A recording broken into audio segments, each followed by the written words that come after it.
Những điều kỳ lạ trong phòng thi năng khiếu vẽ. Các ông ở đây rất ít người biết về những thứ ối giời ôi trong phòng thi năng khiếu nhỉ. Thi năng khiếu vẽ thì nó lạ lắm. Có rất nhiều người thì chỉ nghĩ rằng thi gì chả giống thi gì, cũng là giám thị phát đề xong rồi thí sinh làm thôi. Thì cũng là phát đề đó, cũng là thí sinh làm đó, nhưng nó vẫn lạ. Tôi thì có cơ hội 4 lần được ở trong phòng thi vẽ rồi, nên tôi thấy rất rõ. Méo phải là tôi thi lại 4 lần đâu nhá. Lần thứ nhất thì tôi đi thi và với tư cách là một thí sinh. Lần này kiểu bỡ ngỡ, kiểu lần đầu nên rụt rè á. Vào chẳng dám nói gì cả, chỉ biết nhận đề sau đó về chỗ vẽ thôi. Tôi giải thích thêm, thi năng khiếu vẽ có một môn tên là hình họa, tức là sẽ có một người đàn ông cởi trần, chỉ cởi phần bên trên thôi, quần thì vẫn mặc nhá. Ông đấy sẽ ngồi và làm mẫu ở trên bục, còn ở phía dưới thì có khoảng 30 người ngồi vẽ lại ông đó vào trong giấy trong thời gian là 4 tiếng. Thì hồi đó đi thi, nhìn khung cảnh và dòng người tấp lập vào thi thì cũng thấy lo, nhìn ngang nhìn dọc thì cũng thấy nhiều trường hợp lạ lắm. Nói chung là thí sinh thi nghệ thuật mà, có những bộ quần áo cực kỳ chất. Tuy nhiên, len lỏi trong số chất đó thì vẫn có những người ăn mặc bình thường giống như tôi.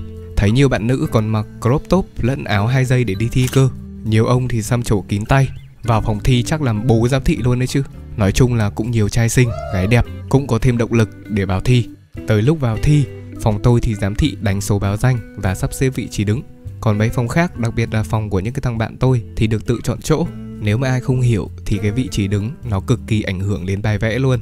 Thí sinh đi thi thì thường sẽ có một góc vẽ tủ chính diện, hoặc là 3/4 hoặc là 1/2. Còn đứa nào pro thì đứng góc nào cũng có thể vẽ được.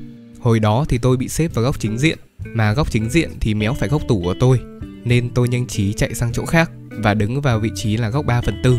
Nghĩ là kết quả sẽ ok la đúng không? Nhưng không, mẫu ngồi quay check sang hướng khác và cuối cùng là tôi vẫn phải vẽ chính diện. Hồi đó tôi vẽ xong thì có đứng lên và lượn lờ ở quanh phòng để ngắm các bạn khác, ngắm các bài vẽ của các bạn khác. Phòng thi năng khiếu thì được đi lại tự do, miễn làm sao không ảnh hưởng đến người khác. Sau khi nhìn quanh một vòng thì tôi thấy là bài của họ cũng bình thường, nhiều bài thậm chí còn kém hơn cả bài tôi.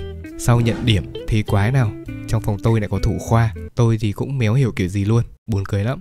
Thêm một cái nữa là thí sinh có thể hỏi bài nhau, thậm chí là vẽ hộ cho nhau, miễn sao mà giám thị không phát hiện. Thậm chí là có thể hỏi mấy cái ông ngồi làm mẫu. Như trường mỹ thuật công nghiệp thì mẫu vẽ sẽ là sinh viên ở trong trường ngồi, nên có thể hỏi, còn được trả lời hay không thì tôi không biết. Ngoài cái đấy ra thì cũng có rất là nhiều bài đẹp. Ý là lúc mà tôi thi xong và đi về, tranh thủ ngó vào các phòng thi, có bài đẹp thì cũng sẽ phải có bài xấu. Nhiều bài vẽ còn đúng kiểu là chưa đi học vẽ bao giờ ấy. Lần thứ 2 đi thi, lúc này vào phòng thi với tư cách là mẫu vẽ cho thí sinh. Tôi thì gầy và phải lột trần ở phía trên ra cho người khác ngắm, ngại méo tả được. Trước khi vào giờ thi, tôi còn phải phím trước cho mấy đứa ở phía dưới là anh gầy, mấy đứa tí mà vẽ không được thì cũng đừng trách. Chúng nó chỉ cười và gật đầu. Thi 4 tiếng thì cứ kết thúc 1 tiếng là mẫu vẽ sẽ được nghỉ giải lao 10 phút. Như mọi lần thì tôi mặc quần áo lại và chạy ra ngoài chơi với mấy đứa bạn, bởi bạn tôi cũng làm mẫu mà. Nhưng có một tiết thì tôi ở lại trong phòng và ngồi chờ, tranh thủ lượn lờ xem các bé vẽ ra sao. Thì bỗng nhiên có một ông nhìn rất là bợm trợn, tay thì xăm trổ, miệng thì nhiều râu, vỗ vai tôi và bảo: chú ơi, xem bài anh chỗ nào chưa ổn ra sửa giúp anh với. Theo khả năng thì tôi có thể nhìn được lỗi sai và cũng như là sửa bài hộ, nhưng thôi, tôi chỉ bẽn lẽn và bảo: anh ơi, em sinh viên trường đại học công nghiệp, có biết vẽ đâu. Và tôi từ từ đi lên trên, ngồi tiếp. Ngồi được một lúc thì bên dưới lại có chuyện. Giám thị bắt được một bé dùng tài liệu. Mấy ông biết kết quả như nào không? Đoán thử xem. Kết quả là bé đấy chỉ cất tài liệu đi và tiếp tục vẽ tiếp. Lúc đấy thì tôi cứ tưởng là con bé đấy bị dắt lên trên phòng và không cho thi nữa cơ. Thêm nữa này, lần thứ 3 thì trong phòng thi còn có giám thị vào nhắc bài cho các thí sinh cơ. Không phải 1 lần mà tới 4-5 lần gì đó. Không biết có phải là con ông cháu cha hay không. Thấy mấy đứa xung quanh cũng tội, nhưng mà tôi cũng kệ. Tôi còn nghe nhiều năm trước bảo là có tình trạng tráo bài thi cơ.